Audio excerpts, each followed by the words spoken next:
जी नमस्कार, आप देख रहे हैं बीटी न्यूज बिहार और मैं हूं पंकज भट्ट। बिहार लोक सेवा आयोग ने 66वीं संयुक्त प्रतियोगिता परीक्षा का फाइनल रिजल्ट जारी कर दिया है। लोग अपने अपने घरों के आसपास के मोहल्ले में सफल अभ्यर्थियों को बधाई दे रहे हैं, फूले नहीं समा रहे हैं। आपको मैं एक जानकारी दे दूं कि इस परीक्षा में 685 अभ्यर्थी सफल हुए। बिहार के सर्वाधिक प्रतिष्ठित प्रतियोगी परीक्षाओं में से एक बीपीएससी के 66वीं रिजल्ट के घोषित होते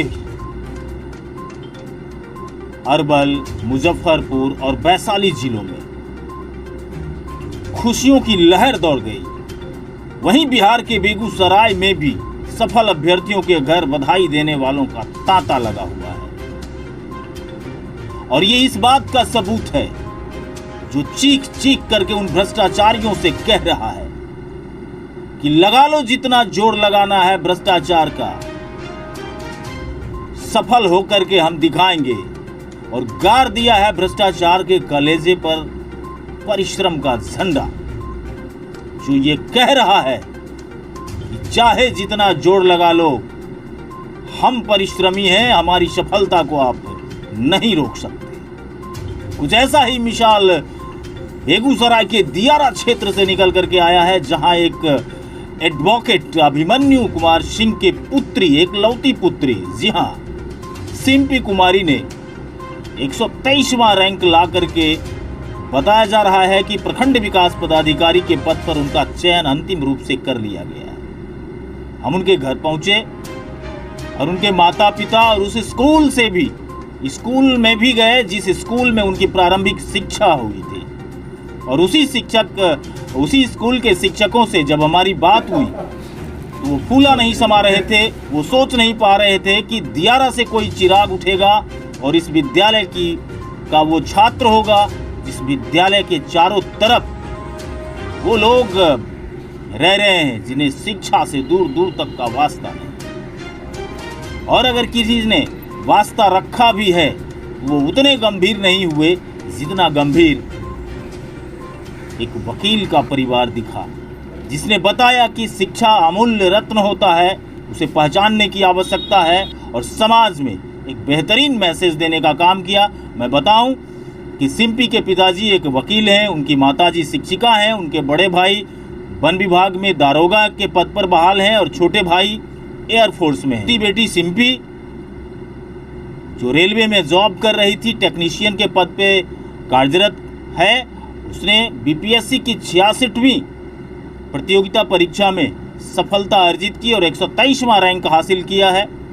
आपको मैं दिखा रहा हूं, बात भी कराऊंगा और तमाम चीज़ आप देखेंगे और ये सोचने पर विवश हो जाएंगे कि बीपीएससी की परीक्षा पास करना बिहार में जो छात्र सफल हुए हैं, उन्होंने वो हर एक छात्र करप्शन के कलेजे पर कील ठोक दिया है।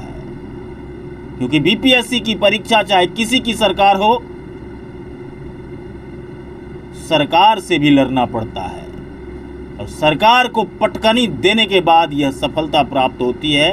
और ऐसे तमाम सफल अभ्यर्थियों को बीटी न्यूज़ की तरफ से ढेर सारी शुभकामना, ढेर सारी बधाई और उनके उज्जवल भविष्य की कामना करता हूं। आइए हम आपको सिंपी के घर जो मम्मी पापा का पूरा आशीर्वाद और जो मेरे बड़े बुजुर्गों का आशीर्वाद और मेहनत और सबसे बड़ा जो मुझे गाइडेंस मिला, वो सबसे बड़ा रहस्य है। सिंपी, ये गाइडेंस कौन दिया था? गाइडेंस मुझे मेरे बड़े भैया हैं, उन्होंने मुझे प्रॉपर गाइडेंस दिया कि क्या करना है क्या नहीं। क्योंकि इस एग्ज़ाम में सफल होने के लिए क्वांटिटी नहीं बल्कि क्वालिटी मैटर करती है, एक प्रॉपर गाइडेंस।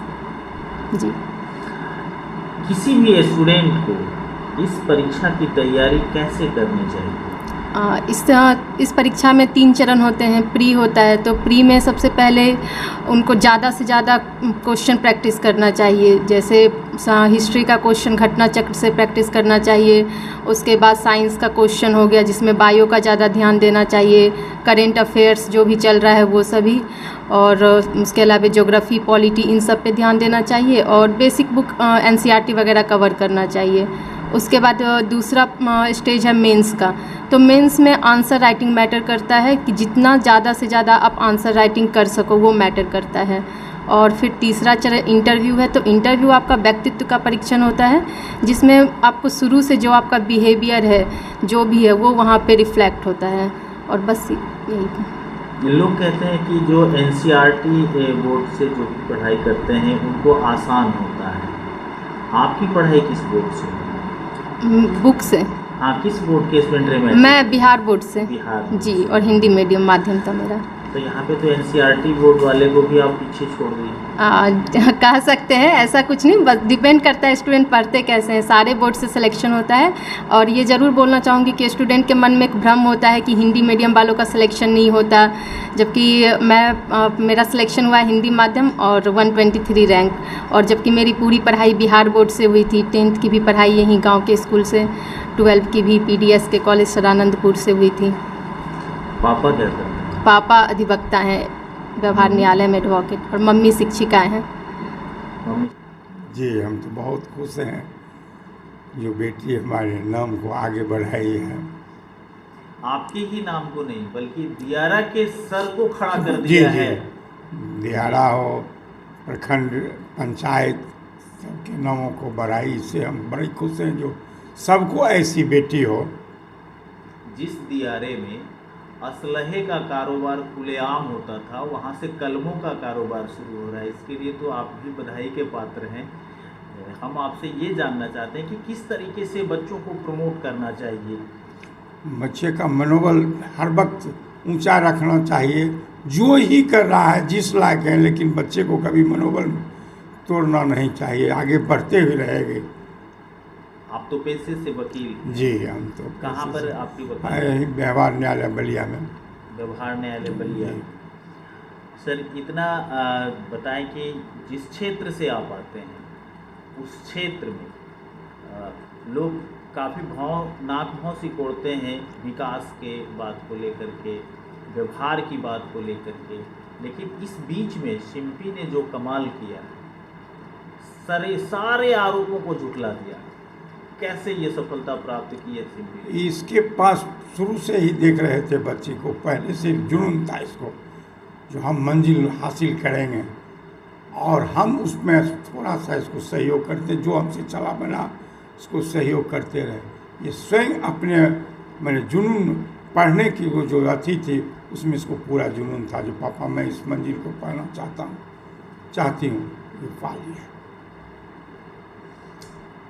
वैसे पेरेंट्स जो बेटियों को लेकर के वहापोह की स्थिति में रहते हैं, उन्हें क्या मैसेज देंगे आप? वो तो इस एक मैंने बच्ची जो मेरी है उसको समझना चाहिए कि एक पहले मैं भी एक गृहस्थी हूँ, उसके बाद से व्यवहार न्यायालय का लॉयर हूँ, लेकिन प्रेरणा ये होनी चाहिए जो कभी भी उसके मनोबल को छोटा नहीं किए, जितना है उतने में उसको मनोबल बनाइए, वो मंजिल पाइए। कभी किसी प्रकार की कठिनाइयाँ भी आई हैं आपको? बहुत सारे आए, जिसमें ये पढ़ रही थी उसमें बहुत सारे कठिनाइयाँ है, लेकिन हम कभी अपने पर झेले, बच्ची को मनोबल को कभी नहीं तोड़े, जिसके चलते आज ये इस मंजिल को ये पाई है। मतलब मन के हारे हार है, मन के जीते जी। PSC निकाली है, आपको बहुत बहुत धन्यवाद। लेकिन आप शिक्षिका हैं, आप ये बताइए कि अपनी बच्ची को किस तरीके से गाइडलाइन दिया जो आज इस सफलता तक आपकी बच्ची पहुंची? धन्यवाद। मैंने अपनी बच्ची को बस लाइफ में यही सिखाई, जो बेटी तुमको पढ़ना है, दुनिया बहुत बड़ा है, तुम स्वतंत्र होकर के बेटा पढ़ो और तुम इस तरह से चलो बेटा जो समाज में लोग देखे, जो एक छोटे परिवार की भी बेटी जो है वो ऊंचे स्तर तक पहुंच सकती है। और मैं चाहती हूं जो तुम किसी की परछाई नहीं बनो, तुम किसी की प्रेरणा बनो।